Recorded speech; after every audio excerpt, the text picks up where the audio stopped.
खुशीपुर गांव की सीमा पर बाकी घरों से कुछ दूरी पर दो घर थे। सड़क के उस तरफ एक मामूली से घर में मुकेश नाम का एक टैक्सी ड्राइवर अपने बूढ़े माँ बाप के साथ रहता था। वही सड़क की इस तरफ एक झोपड़ी में करण नाम का एक ऑटो ड्राइवर अपने बूढ़े माँ बाप के साथ रहता था। मुकेश और करण बचपन के दोस्त हैं और उन दोनों के पिता भी उनके बचपन से दोस्त हैं। एक दिन मुकेश हमेशा की तरह अपनी खुशी सबसे पहले अपने दोस्त करम को बताने के लिए आता है। क्या बात है मेरे भाई, बहुत खुश लग रहे हो। इस मुकेश के नाम के पीछे अंबानी जैसे रिच सरनेम लगने वाला है मेरे दोस्त। मुझसे एक बहुत बड़ी मैम प्यार कर बैठी है और वो मुझसे शादी भी करना चाहती है। देख भाई, वो सिर्फ तेरे भोलेपन का इस्तेमाल करने के लिए तुझसे शादी करना चाहती है। मेरे बात मान, कोई अपने लेवल की समझदार लड़की से शादी कर ले, खुश रहेगा। मुकेश करम की बातें सुनकर भड़क जाता है और उसे खूब बातें सुनाकर वहाँ से चला जाता है।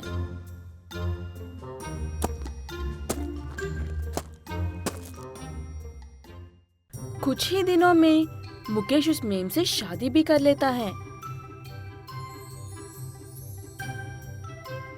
शादी के कुछ दिन तक मुकेश की पत्नी सरला उसे रोज नए और महंगे गिफ्ट देती थी।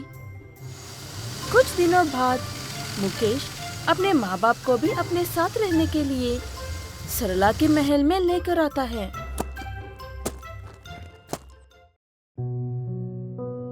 ये कौन है मुकेश? मेरे माँ बाप है। अच्छा विजय, इन्हें इनकी प्लेस दिखा दो और तुम कार निकालो, मुझे बाहर जाना है।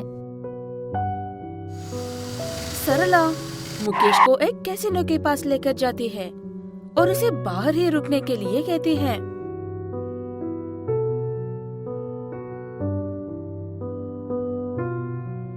कुछ घंटे गुजरने के बाद सरला एक आदमी से झगड़ा करते हुए बाहर निकलती है। कार में बैठकर उन्हें देख रहा मुकेश नीचे उतरकर कुछ कहने से पहले ही वो आदमी सरला को धमकी देकर वहाँ से चला जाता है। कौन था वो? क्यों झगड़ रहे थे तुम? औकात में रहो और गाड़ी निकालो। मुकेश सड़क पर कोई तमाशा नहीं चाहता था, इसीलिए वो चुपचाप गाड़ी में बैठ जाता है। तुम पैसों की खेल खेलती हो और लोगों से झगड़ा भी करती हो। सामने से लेफ्ट लेकर गाड़ी साइड में लगा दो और जब तक मैं बाहर ना आऊं कहीं जाने की सोचना भी मत। मुकेश अपनी करोड़पति पत्नी का नौकर बनकर रह गया था। सरला दूसरे कैसीनो में जाकर अगले दिन सुबह तक पीकर बाहर निकलती है।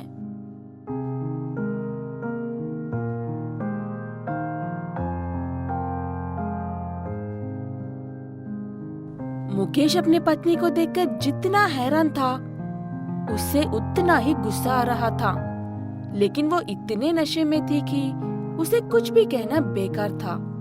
इसीलिए मुकेश उसे चुपचाप गाड़ी में बिठाकर घर लेकर जाता है। घर में जाकर देखा तो मुकेश के माँ बाप नौकरों की तरह घर के काम कर रहे थे। करम अपने माँ बाप के पसंद की लड़की सुनीता से शादी करके खुश था। सुनीता सुबह जल्दी उठकर घर के सारा काम कर लेती है और खुशीपुर गांव में कोई स्कूल नहीं था, इसीलिए सुनीता बच्चों को इकट्ठा करके एक पेड़ के नीचे पढ़ाती है और गांव वाले सब मिलकर उसे कुछ पैसे देते थे। सुनीता अपने सास और ससुर को अपने माँ बाप की तरह देख लेती थी और बच्चों को पढ़ाकर घर चलाने में करम की मदद भी करती थी। अपनी पत्नी सुनीता की वजह से गांव वाले भी उसकी बहुत इज्जत करते हैं। पति पत्नी तुम्हारे जैसे होने चाहिए। तुम इसे रोज वक्त पर छोड़कर जाते हो और लेने के लिए आते हो, और हमारी टीचरनी तुम्हारे घर का ख्याल रखती है और पूरे गांव के बच्चों का भी ख्याल रखती है। उनकी बातें सुनकर करम का दिल खुश हो जाता है। उसके मुंह से कोई शब्द नहीं निकलता, वो सिर्फ मुस्कुराकर वहाँ से चला जाता है। ऐसे ही कुछ दिन बीतने के बाद करम और उसकी पत्नी मिलकर एक टैक्सी खरीद लेते हैं और देखते ही देखते अपनी झोपड़ी को एक अच्छे से घर में बदल देते हैं। एक दिन ऐसे ही करम अपनी पत्नी के साथ घर लौट रहा था कि उसे उसका दोस्त मुकेश सिग्नल पर भीख मांगता हुआ नजर आता है। ऊपर वाले के नाम पर कुछ दे दो बाबा। मुकेश, मेरे भाई, ये मैं हूँ करम। गाड़ी में बैठो, घर चलकर बात करते हैं। करम उसे अपनी टैक्सी में बिठाकर घर लेकर जाता है। अब बताओ, ये फटे हुए कपड़े क्या है? तुम्हारे बाल, ये क्या हाल बन रखा है अपना? क्या बताऊं मेरे भाई। सरला, ये क्या है? मेरे माँ बाप को तुमने नौकर बना दिया है।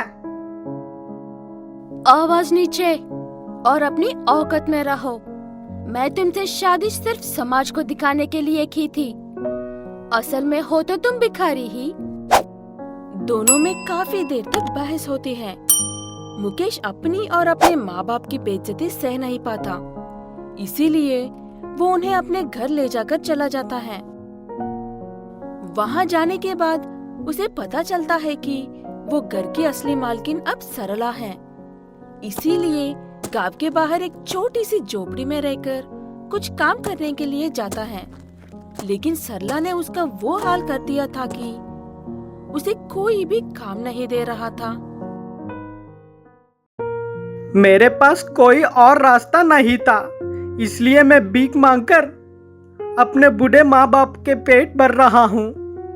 तू सही थे मेरे भाई, मुझे मेरी हिस्सत के हिसाब से सोचना चाहिए था। ये कहते हुए मुकेश रोने लग जाता है। शांत हो जाओ मेरे भाई, जो हुआ सो हुआ। बुरे लोग हो या अच्छे लोग, एक बार जिंदगी में आ गए तो कोई ना कोई बात जरूर सिखा कर जाते हैं। करम और उसकी पत्नी सुनीता मुकेश का हाल ठीक करके उसके माँ बाप को अपने घर बुला लेते हैं। मुकेश के पिता और करम के पिता बचपन से ही दोस्त थे और अपना बाकी का बुढ़ापा साथ में बिताते हैं। ये लो मुकेश, तुम्हारी नई टैक्सी की चाबियां। मैं और सुनीता ने जो पैसे जमा किए थे उससे ये टैक्सी ली है। मुकेश खुशी से रोने लगता है और अपने दोस्त को गले लगा लेता है। ऊपर हर किसी को ऐसा दोस्त दे।